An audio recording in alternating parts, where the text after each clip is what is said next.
नमस्कार, कसे आहेत सगळे? बरे आहेत ना? तुमच्या इच्छा, आकांक्षा, मनोकामना गणपती बाप्पा पूर्ण करू देत आणि तुमचा हा दिवस खूप छान जाऊ दे. तर आज आपण अभंग ऐकणार आहोत आणि आजचा अभंग आहे संत ज्ञानेश्वरांचा. आणि आधी अभंग सांगते आणि त्याचा अर्थही सांगते.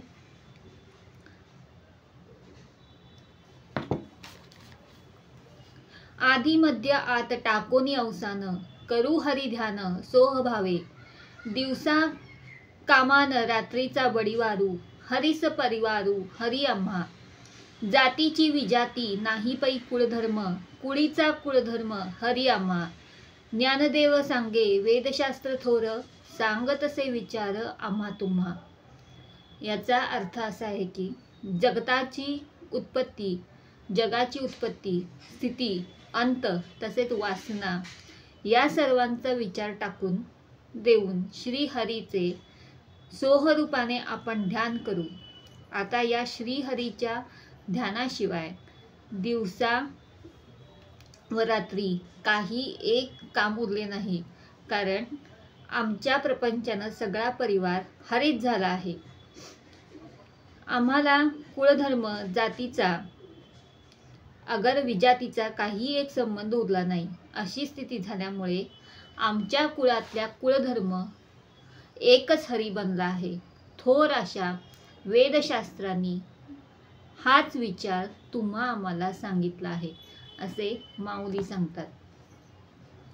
जसं या अभंगामध्ये ज्ञानेश्वरांनी हरीचे ध्यानाविषयी सांगितले, विठ्ठलाच्या ध्यानाविषयी सांगितले. प्रत्येक अभंगातनं आपल्याला ध्यानाविषयी माहिती आपल्याला मिळते. प्रत्येक अभंगातनं हेच सांगितलं गेलेलं आहे की हरीचं नामस्मरण करा, हरीचं ध्यान करा. श्रीहरी म्हणजेच विठ्ठल सोहरूपाने आपण ध्यान करूया. सोहरूपाने म्हणजे आपण सोहरूप म्हणजे आपलं रूप, जे रूप आहे त्या रूपानं त्याचा आपण विचार करूया. आणि आपल्या मनात फक्त श्रीहरीचाच विचार यायला पाहिजे आणि कुणाचाच विचार नको. आता या श्रीहरीच्या ध्यानाशिवाय दिवसा व रात्री काहीच उरले नाही. फक्त हरीचं ध्यान हेच दिवस रात्री हेच त्यांचं काम आहे.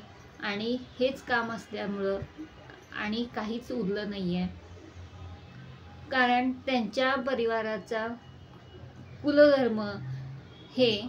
कुलधर्म किंवा कुळातला कुळधर्म हा एकच हरी बनला आहे. त्यामुळं वेदशास्त्रांनी सुद्धा हाच विचार आम्हाला सांगितलं आहे. वेदशास्त्रात सुद्धा श्रीहरीचं ध्यान नामस्मरण करणं हेच वेदशास्त्रात सुद्धा सांगितलंय. तर कारण आपण ध्यानाशिवाय बाकी काही राहत नाही, आपल्यात उरत नाही. कायम संत हेच सांगत आलेले आहेत की आपल्याला ध्यान मनन चिंतन हेच करणं, म्हणजे देव किंवा श्रीहरी किंवा विठ्ठल यांचं नामस्मरण करणं हेच आपल्याला संतांनी सांगितलेलं आहे. जेव्हा विजातीचा किंवा जातीचा, कुलधर्म जातीचा विजातीचा काही संबंध उरला नाही, अशी स्थिती झाल्यामुळं आपल्या कुलधर्माचा किंवा जातीचा अगर विजातीचा काही एक संबंध त्यांच्या परिवाराशी राहिला नाही आहे. कारण का सगळे पूर्णच्या पूर्ण हरिमय झालेले आहेत. त्यामुळं त्यांच्या हरिमय झाल्यामुळं त्यांच्या परिवाराला काहीही त्याचा संबंध उरला नाही आहे. त्यामुळं पूर्ण परिवार त्यांचा आणि आपल्याला माहीतच आहे पूर्ण ज्ञानेश्वरांचा परिणाम हा परिवार कुटुंब हे विठ्ठलाला समर्पित होतं. विठ्ठलाचे ते सगळे भक्त होते. तर असे हे ज्ञानेश्वर माऊली आपल्याला अभंगातनं आपल्याला उपदेश करतात. तर हा अभंग तुम्हाला कसा वाटला ते मला सांगा. जर अभंग आवडला असेल तर मला जर अभंग आवडला असेल तर अभंगाला लाईक करा, व्हिडिओला लाईक करा. आणि जर असेच अभंग तुम्हाला ऐकायचे असतील तर माझ्या चॅनलला सबस्क्राईब करा.